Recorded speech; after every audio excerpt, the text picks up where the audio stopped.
So within its first week, Black Ops 6 has been riddled with issues and is killing the experience for players, including myself.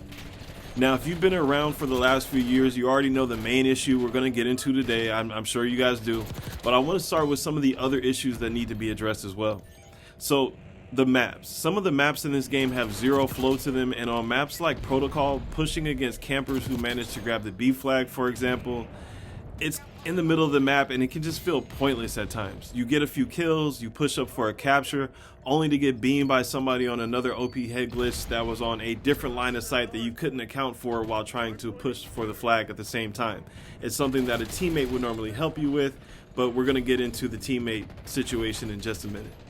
So I know part of this is a skill issue on my part, but it would be a better experience with changes to the matchmaking, which again we're going to get to. Another problem with the maps is that they aren't terrible, they just make poor decisions on the overall map and game design. So one of the biggest issues, something I remember criticizing Call of Duty for back in I think MW3 days, was the fact that in a lot of the head glitch spots you get shot from, all you can see is the person's head, which should mean that they shouldn't be able to shoot you at all, which just kind of leads to the poor map design that I'm talking about. Then we get to another fundamental problem that has been plaguing Call of Duty since Black Ops 2 when they introduced microtransactions. Now, if you thought the last few years was the start of a huge problem in the community with this, let me remind you of this article from Paul Tassi back in 2013. You see, back in Black Ops 2, a lot of us players complained about the poor connections, bad hit registration, and many other problems. And in the midst of all of that going on, Dan Amridge, a former community manager, wrote in a COD blog post that microtransactions were indeed coming to the game. Now, the amount of foresight that Paul Tassi has here is fucking crazy, because he literally said, this is how it starts. And 11 years later, here we are. At this time, the microtransactions were mainly skins and nothing was really pay to win yet. So the problem that people had wasn't that they added these things into the game. It was the fact that we saw it as an obvious money grab, which is fine, because if you want to spend your hard-earned cash on a pink anime skin or whatever, who honestly cares? But we just wanted to see some change in the game to justify us spending the cash on these pointless skins.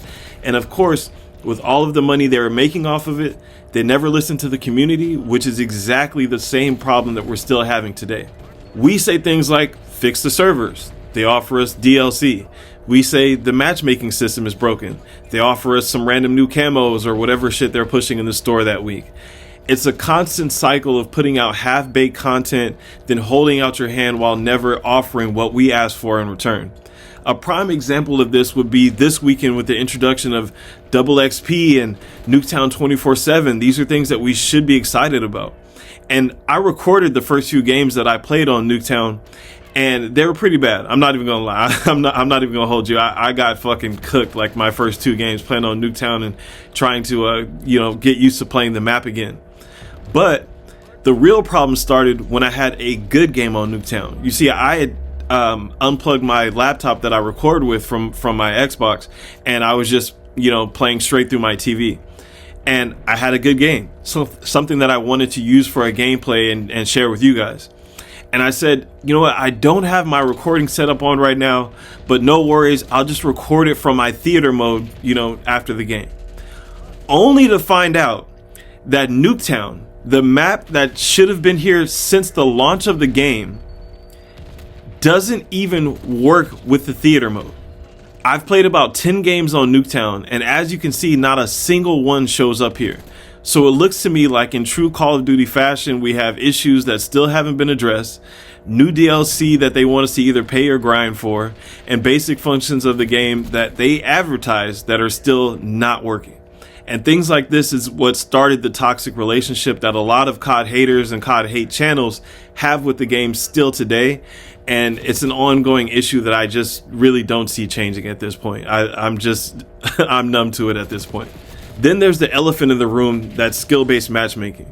Now, this is responsible for making the experience even worse, and why I even considered getting a VPN to occasionally play on. Of course, I would have told you guys if I was playing on a VPN, because I'm not a lying bitch.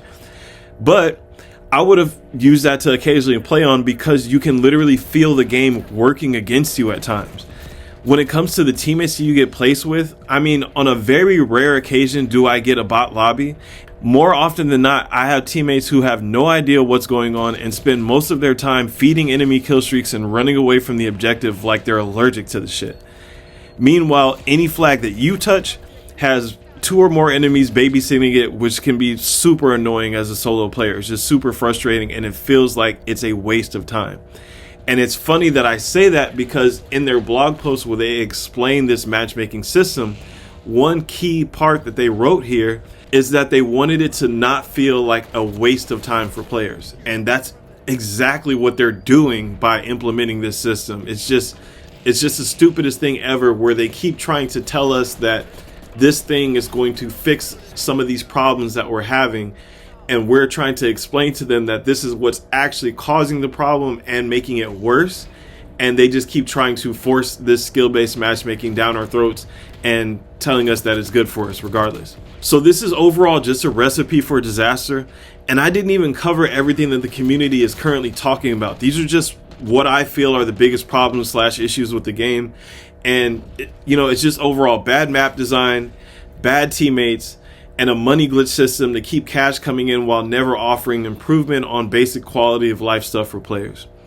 Let me know what you guys think about this down in the comment section below, and don't forget to drop a like on the video. I appreciate you, and I'll see you guys in the next one. Peace.